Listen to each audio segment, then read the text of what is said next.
ବଡ଼ ସୁଧକୁ ଅପେକ୍ଷା କରିଛନ୍ତି କି? ହାତରେ ମାତ୍ର 500 ଟଙ୍କା ରଖନ୍ତୁ ଆଉ ସାରା ଜୀବନ ଖୁସିରେ କାଟନ୍ତୁ। ବିଶ୍ୱସ୍ତରୀୟ ଉତ୍ତେଜନା ମଧ୍ୟରେ ଷ୍ଟକ୍ ବଜାରରେ ଅସ୍ଥିରତା ଏବଂ ସୁନା ମୂଲ୍ୟକୁ ଦୃଷ୍ଟିରେ ରଖି ନିବେଶକମାନେ ସେମାନଙ୍କ ଟଙ୍କା କେଉଁଠାରେ ନିବେଶ କରିବେ ତାହା ବିଚାର କରୁଛନ୍ତି, ଯାହାଦ୍ୱାରା ସେମାନଙ୍କର ନିବେଶ ସୁରକ୍ଷିତ ରହିବ ଏବଂ ସୁଧ ବହୁତ ଅର୍ଜନ କରିପାରିବେ। ଯଦି ଆପଣ ମଧ୍ୟ ସେହିପରି ଜଣେ ନିବେଶକ, ତେବେ ଏହି ଖବର ଆପଣଙ୍କ ପାଇଁ। ଆସନ୍ତୁ ଆଜି ଆମେ ସେହି ସ୍କିମ୍ ବା ଯୋଜନା ବିଷୟରେ ଜାଣିବା ଯେଉଁଠି ଆପଣମାନେ ନିବେଶ କରିପାରିବେ ଆଉ ଭଲ ସୁଧ ରିଟର୍ଣ୍ଣ ପାଇପାରିବେ। ତେଣୁ ଭିଡ଼ିଓକୁ ଆରମ୍ଭ କରିବା ପୂର୍ବରୁ ଆପଣ ସମସ୍ତଙ୍କୁ ଅନୁରୋଧ, ଯେଉଁମାନେ ଏପର୍ଯ୍ୟନ୍ତ ଆମ ଚ୍ୟାନେଲକୁ ସବସ୍କ୍ରାଇବ୍ କରିନାହାନ୍ତି, ଆପଣମାନେ ଏବେ ହିଁ ଆମ ଚ୍ୟାନେଲକୁ ସବସ୍କ୍ରାଇବ୍ କରନ୍ତୁ ଆଉ ଏହି ଭିଡ଼ିଓକୁ ବହୁତ ମାତ୍ରାରେ ଲାଇକ୍, ସେୟାର, କମେଣ୍ଟ କରନ୍ତୁ।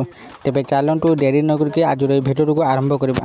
ବିଶ୍ୱସ୍ତରୀୟ ଉତ୍ତେଜନା ମଧ୍ୟରେ ଷ୍ଟକ୍ ବଜାରରେ ଅସ୍ଥିରତା ଏବଂ ସୁନା ମୂଲ୍ୟକୁ ଦୃଷ୍ଟିରେ ରଖି ନିବେଶକମାନେ ସେମାନଙ୍କ ଟଙ୍କା କେଉଁଠାରେ ନିବେଶ କରିବେ ତାହା ବିଚାର କରୁଛନ୍ତି, ଯାହାଦ୍ୱାରା ସେମାନଙ୍କର ନିବେଶ ସୁରକ୍ଷିତ ରହିବ ଏବଂ ସୁଧ ଅର୍ଜନ କରିପାରିବେ। ସେ ବିଷୟରେ ଯୋଜନା କରୁଛନ୍ତି। ଯଦି ଆପଣ ମଧ୍ୟ ସେହିପରି ଜଣେ ନିବେଶକ, ତେବେ ଏହି ଖବର ଆପଣଙ୍କ ପାଇଁ।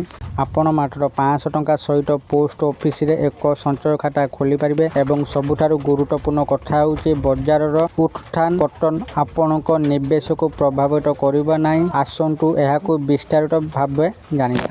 Post office saving account (POSA) ହେଉଛି ଏକ ସାଧାରଣ ସଞ୍ଚୟ ଆକାଉଣ୍ଟ। ଠିକ୍ ଯେପରି ଆପଣ ବ୍ୟାଙ୍କରେ ଖାତା ଖୋଲନ୍ତି, ସେହିପରି ପୋଷ୍ଟ ଅଫିସରେ ମଧ୍ୟ ସଞ୍ଚୟ ଆକାଉଣ୍ଟ ଖୋଲିପାରିବେ। ବିଶେଷ କଥା ହେଉଛି ଏହାକୁ ଖୋଲିବା ପାଇଁ କେବଳ 500 ଟଙ୍କା ଆବଶ୍ୟକ, ଅର୍ଥାତ୍ ଆପଣଙ୍କ ଅଳ୍ପ ପରିମାଣରେ ମଧ୍ୟ ସଞ୍ଚୟ ଆରମ୍ଭ କରିପାରିବେ।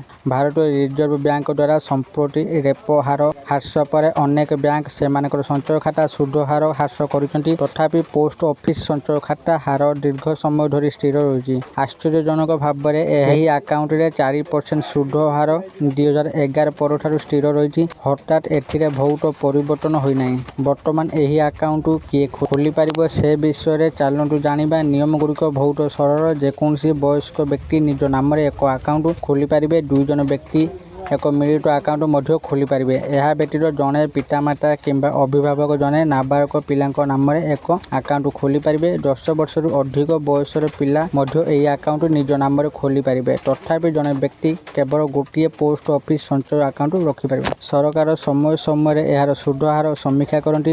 ପରବର୍ତ୍ତୀ ସମୀକ୍ଷା ଜୁନ୍ 30, 2024ରେ କରାଯିବ, ଯାହାପରେ ହାରରେ କୌଣସି ପରିବର୍ତ୍ତନ ହେବ କି ନାହିଁ ତାହା ସ୍ଥିର କରାଯିବ। ସାମଗ୍ରିକ ଭାବରେ ଯଦି ଆପଣ ଏକ ସୁରକ୍ଷିତ ଏବଂ ସହଜ ଉପାୟରେ ସଞ୍ଚୟ ଆରମ୍ଭ କରିବାକୁ ଚାହାନ୍ତି, ତେବେ ଏକ ପୋଷ୍ଟ ଅଫିସ ସଞ୍ଚୟ ଖାତା ଭଲ ବିକଳ୍ପ ପ୍ରମାଣିତ ହୋଇପାରେ। ଏକ କମ୍ ପ୍ରାରମ୍ଭିକ ପରିମାଣ, ସ୍ଥିର ସୁଧ ହାର ଏବଂ ସରକାରୀ ବିଶ୍ୱାସ ଏହାକୁ ସ୍ୱତନ୍ତ୍ର କରିଥାଏ।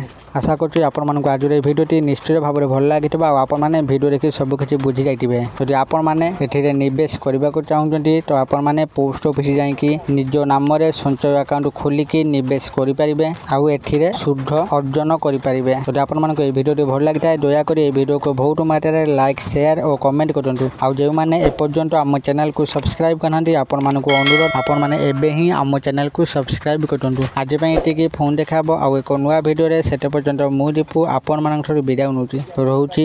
ଧନ୍ୟବାଦ।